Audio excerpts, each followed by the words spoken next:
Bonjour, on se retrouve aujourd'hui sur le salon pour une deuxième innovation sur le 3D Printing Lab. Alors qu'est-ce que c'est? Alors le 3D Printing Lab reprend plusieurs technologies digitales. Le scanner 3D pour obtenir en fait un fichier 3D d'une pièce, d'un objet physique. D'accord. Et puis on a en fait l'impression 3D métallique qu'on appelle aussi fabrication additive.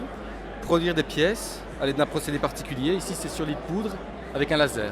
D'accord. Donc l'idée c'est de pouvoir comprendre les deux technologies parce qu'elles vont modifier la manière dont on produit les pièces. D'accord. Auparavant on produisait des pièces dans des grandes usines, dans des grands centres de production.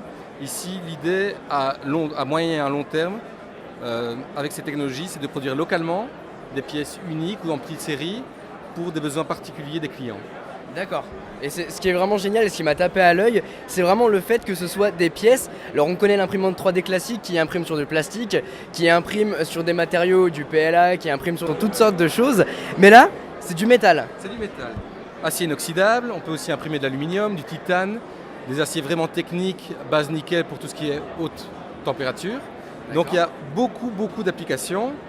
Les normes et les standards sont encore en construction, donc la technologie est en cours de maturation. On est vraiment à un moment où ça part en industrialisation. D'accord. Donc c'est l'idée pour laquelle chez Engie, on veut aussi être un petit peu proactif, comprendre la technologie et ce que ça peut apporter dans le futur.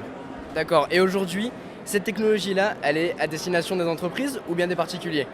Alors pour le plastique, c'est vraiment pour les particuliers. Ici, on parle de machines vraiment techniques, industrielles, qui font la taille en fait d'un grand bureau. Ce sont des grands containers. On a des poudres métalliques. Oui, c'est vraiment un environnement industriel avec des normes de sécurité vraiment drastiques. On a aussi des procédures industrielles, du personnel qualifié, des procédures vraiment spécifiques. Donc on part vraiment sur des applications industrielles dans un environnement industriel.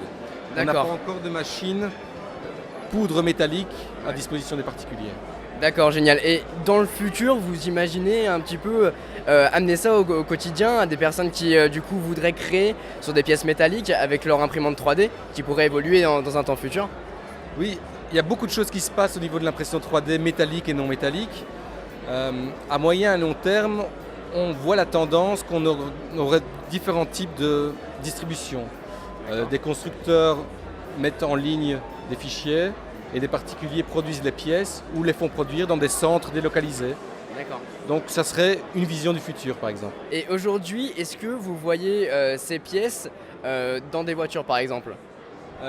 En fait au niveau aéronautique, on sait déjà que certaines sociétés ont certifié certaines pièces. Donc on est vraiment dans un shift au niveau implémentation de ces pièces. Aéronautique, automobile, aérospatiale. Un certain nombre d'applications commencent à devenir, implémentées dans l'industrie. D'accord, donc c'est vraiment pour remplacer les pièces en quelque sorte et pour que ce soit créable par n'importe qui. Dans une industrie par contre. Voilà, oui. C'est vraiment, ici on reste vraiment au niveau industriel, mais il y a aussi un autre aspect, créer des pièces qui ne seraient pas productibles par des procédés traditionnels. Il y a une pièce ici qui est assez intéressante, avec une géométrie vraiment complexe. C'est très difficile et aussi très coûteux de la produire avec un procédé traditionnel. Donc cette technologie permet de créer des nouvelles applications, des nouveaux designs. D'accord, génial. Merci beaucoup en tout cas, ça m'a fait très plaisir de passer sur le stand. Donc c'est le 3D Printing Lab, vous avez un site internet sur lequel ils puissent aller voir? Sur Engie.com, on sera redirigé vers les applications et le projet, disons, 3D Printing du groupe. D'accord. Merci beaucoup, merci à toi. Ça m'a fait très plaisir de passer là-dessus. Donc voilà, si vous voulez avoir plus d'informations sur le 3D Printing Lab, sur toutes les méthodes, sur comment ça fonctionne, rendez-vous dans la description. Ça m'a vraiment intéressé de voir qu'au final, on peut imprimer beaucoup plus de choses que du PLA ou des choses comme ça. Là, c'est vraiment à destination des entreprises par contre, et non pas des particuliers. Mais bon, dans un temps futur, pourquoi pas. Et voilà les amis pour cette vidéo, j'espère vraiment qu'elle vous a plu. On se retrouve demain pour l'innovation du jour. Sur ce, c'était Quentin, passez tous une très bonne journée. Tchou.